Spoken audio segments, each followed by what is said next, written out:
And to give us insights on these developments, we are joined this morning by urban planner and architect Dinky Einsiedel. Good morning. Thank you so much for joining us on Morning Matters. Morning. Okay, so you were commissioner for planning of the Metro Manila Commission, which is now the MMDA. That's correct. During the Marcos administration. That's correct. With Imelda Marcos as governor, yes. Right?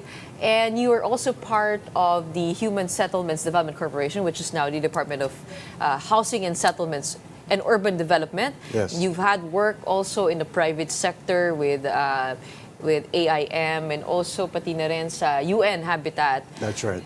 So you know a lot for sure. I mean, like, you've been part of the urban planning of Metro Manila itself. I'm very, very interested to hear your insights, seeing what you're seeing now. Why is it not working? I mean, let's center in on flood control, which has been the topic for the past weeks. Well,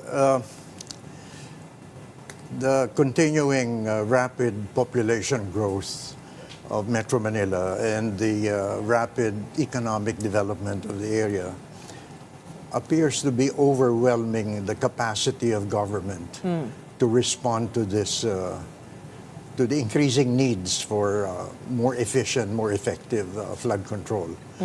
With population growth comes a lot of new housing developments, new buildings, new shopping malls, new condominiums. And in the process, the open space of Metro Manila gets less and less. So there's not enough open space to absorb the rainwater that falls. And so this are conducted through your drainage system that flows into the lowest areas in Metro Manila and causes the floods. So the present flood control system gets overwhelmed by the volume of rainfall because of climate change. So we're getting more frequent typhoons, we're getting heavier rainfall, larger volumes of rainfall. And coupled with this rapid urbanization, the government is overwhelmed. It just does not respond as quickly as it should. Palagi tayo naghahabol. We are never in front of the problem. That's the major reason. I wonder, because when we talk to government officials now, parang it seems they don't have a lot of wiggle room, right? Because of the congestion of Metro Manila. But during your time, when you were Commissioner for Planning of the Metro Manila Commission, I wonder how much space did Metro Manila have back then to have a real good urban development plan? Well, there was not that much space either, even at that time. You know, when the Spaniards occupied the Philippines, and Metro Manila, or Manila in particular, there were a lot of esteros, okay? Those esteros are gone. They've been covered up and built upon. And so those were parts of, the esteros are part of the overall metropolitan drainage system. And they've disappeared. And so that has contributed to the problem. So the World Health Organization prescribes that there should be 9 square meters per person of open space. Okay? We don't, in Metro Manila, we don't even have 1%. So it's just not enough space. We had recommended before the creation of what are now popularly referred to as detention ponds. Before we use the term polders, Polders, which is a Dutch term for detention ponds. The problem was that much of our land is privately owned. So government needs to buy the land to create those ponds. And the government did not have the money to buy. But why not use government-owned land? Because we do have like several under the Department of Housing and Settlements, right? Parang makikita mo rin maraming closed off for the DSUD na parang apparently they are also holding on to for appreciation of value. Well, so why not those properties instead? or mga cities, LGU properties? Hindi kasi binibigyan ng pansin yung flooding problem. Ang flooding kasi is it crosses boundaries. It crosses jurisdictional boundaries. And that's why the Metro Manila government was created to coordinate the actions of the individual 17 LGUs because they cannot solve the problem independent of each other. Kasi tumatawid ng boundary yung baha, tumatawid ng boundary yung pollution, yung traffic, etc. No? It's very hard to coordinate when you have 17 superstar mayors who are kind of, have this mindset that their first primary and full-time responsibility is to their constituents, not to a metropolitan-wide area.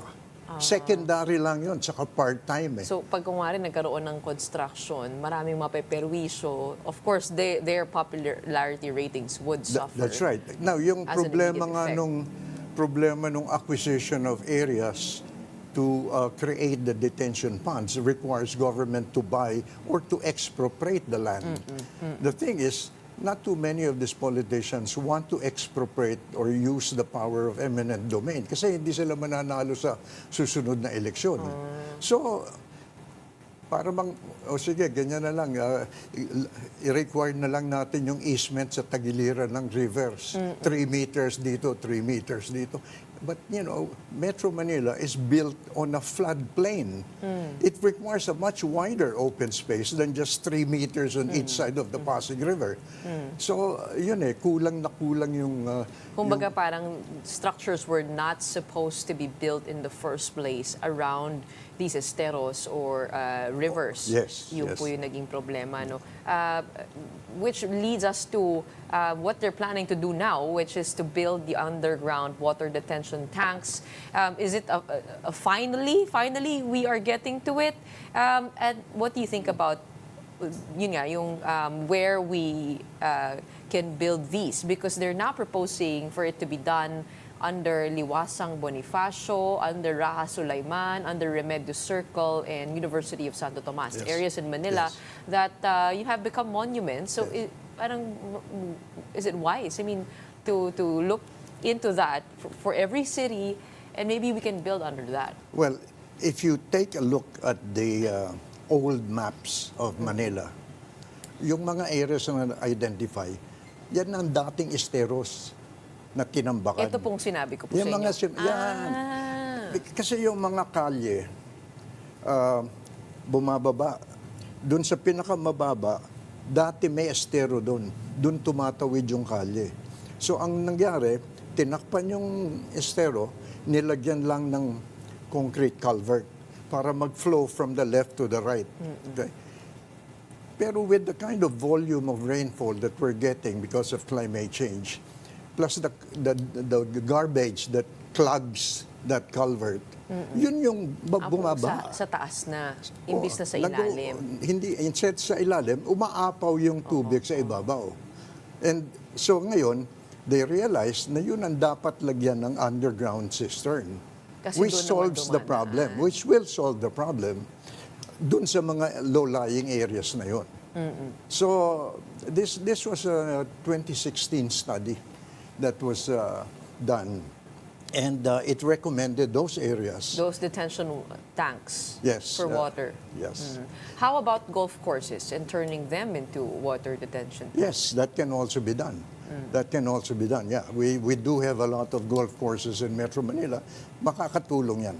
Makakatulong. But is it going to be very expensive work to do that, to dig under the ground? And because in Burgos Circle in Fort Bonifacio, it is actually a 5-story structure underneath, That's correct. right? That's correct. How much would it cost? Well, To construct these? It will not cost as much as a river wall or a big dike. Halos pareho lang ang magiging cost niyan. So, Talaga ho? ginagawa naman ng DPWH. May budget naman sila for that. So, it's not going to be that much bigger than what has already been allocated. It's a matter of really... Because you're gonna have to dig through the ground, right, to create that Yes, yes.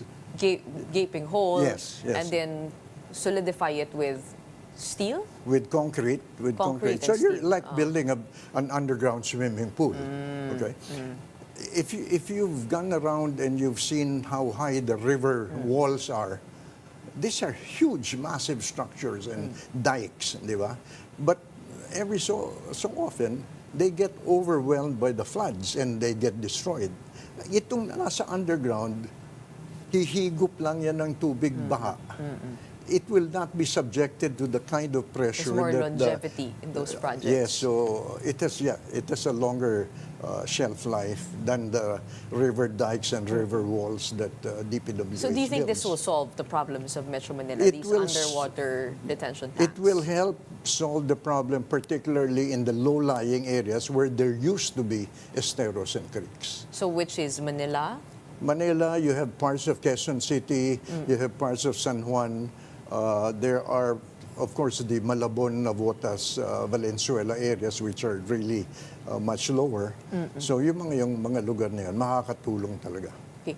What is the Netherlands doing so well? Because they're also part of, they're below sea level, right? They're land, and then they've done the dam technology very well. Their dikes also. What have they done differently? Well, they have all of these years of experience of living below sea level, and so they've really developed the science of living with floods. But they also have the money to build all of this infrastructure. They don't have any choice because of the fact that they're lower than sea level. So they have to rely on engineering solutions. They've actually reclaimed land, parcels of land, right? Yes, But yes. how come here in the Philippines? I mean, is it? I mean, how do we perceive reclamation projects, particularly, for example, in Manila, right? What they're doing there with the parang extension for the malls and the entertainment complex. Well, Is it to be frowned upon? I mean, taking a look at Bulacan also, there's land being reclaimed for an airport. What are your thoughts on that? the reclamation projects are being justified by the developers on the basis of the need for urban expansion of urban land because of the increasing population and the need for more jobs, more housing, Correct. etc. Okay. Now, the thing is, reclamation per se is environmentally intrusive. Okay, it's allowed in a lot of other countries, Japan, Singapore, Hong Kong, etc. But they do a lot of research on where it has the least environmental damage. Dito sa atin, parang walang ganun. Parang dito, extend tayo dito. Sabi ng Pasay, yung Manila ginawa, tayo rin. Sabi ng Parañaque, kami rin. Sabi ng Las Piñas, kami rin. You know, gaya-gaya without analyzing ano yung cumulative effect. Because all of this are in the same ecosystem of Manila Bay. And we have a weak environmental impact assessment system. It treats reclamation projects on a per project basis. So let's say Pasay is going to propose. So i-require environmental impact assessment. Gagawa ng assessment, yung project lang na yun. Manila has one. Manila will do a assessment. Yun lang project na yun. Navotas, etc. So individual. So it's too fragmented. It's too fragmented, but they're all in the same ecosystem. So the cumulative effect is not looked upon or not assessed. And who is supposed to have oversight over the Well, national impact It's of the these DENR. projects? The ENR talaga is the one who's supposed to hold the line. Yes, pero magulo kasi yung sistema natin sa reclamation. There is the Philippine Reclamation Authority. Okay, you have DENR, and supposedly NEDA is also supposed to come into the picture and say, kailangan ba talaga yung reclamation na yan o hindi? No. Then, of course, DSUD is also there, which is in charge of land use and water use. So, fragmented yung sistema eh. Nobody's looking at it. There was one time, ipinasa sa Office of the President para overview daw. Hindi, wala rin eh. Di ba? Kasi, well, you know how it is when it's a committee that looks into things, then nothing gets really. And really apart from done. that, we also don't have a flood control master plan. Marami tayong mga plano pero nakapalibot siya doon sa mga river system natin. I mean, what has led to this? I mean, you've had extensive experience in government. Bakit kaya napaka-fragmented? I mean, who do you think would be in the best position to centralize all of those plans and to actually have a firm hand without, of course, yung conflict of interest? Well, in the case of Metro Manila, you do have the MMDA. Okay, if you take a look at the law that created the MMDA, defined on kung ano yung jurisdiction, ano yung responsibilities ng MMDA, and much of that is really coordinating the actions of the 17 local governments as well as the national government agencies that do projects within Metro Manila. Okay? The problem, yun nga yung mga mayors get elected by their constituencies in their respective cities. So ang full-time and primary responsibility nila is to their constituency. Yung metro-wide is secondary and part-time. So that's already a weakness in the system. But if they agree on a common direction, then it should work. Okay. The other half of the problem is that there are many national government agencies that are based in Metro Manila. In fact, most of them are, and do projects in Metro Manila. And they don't particularly like a lower level agency like MMDA telling them what to do. So when the national agencies, DNR, DPWH, DOTR, etc., meron silang mga regional offices. They have a regional office for the national capital. So it becomes a power struggle altogether. It becomes a power struggle. And so it's very difficult for the MMDA to actually control what the national So government what if that agency. power is taken away from them and just given to a national agency? Well, Would that make things... it was given to MMDA already through the law that created MMDA. And if it's not working, then there's a reason to change it. Yeah, I think there's a need to revisit that law and take a look at it. Because there were 7 functions that were defined for MMDA or Metro Manila. And the major infrastructure agencies are supposed to be part of the Metro Manila governing body. But they don't attend those meetings. You know? And in fact, the mayors also send representatives to those meetings. So parang kulang yung sistema. We only get the sense of alarm every time there are typhoons, right?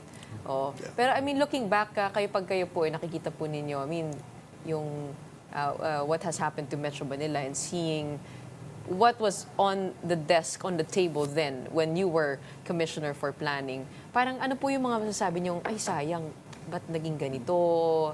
Dati hindi naman ganyan. Pag nakikita ninyo, mali ito. Ano, Well, actually, do you have those moments?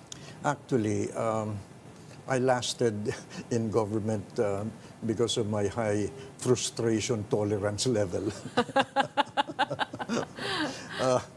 Kasi even during the time of the MMC, it was very frustrating na hindi maitulak yung kabuuan nung dapat na gawin.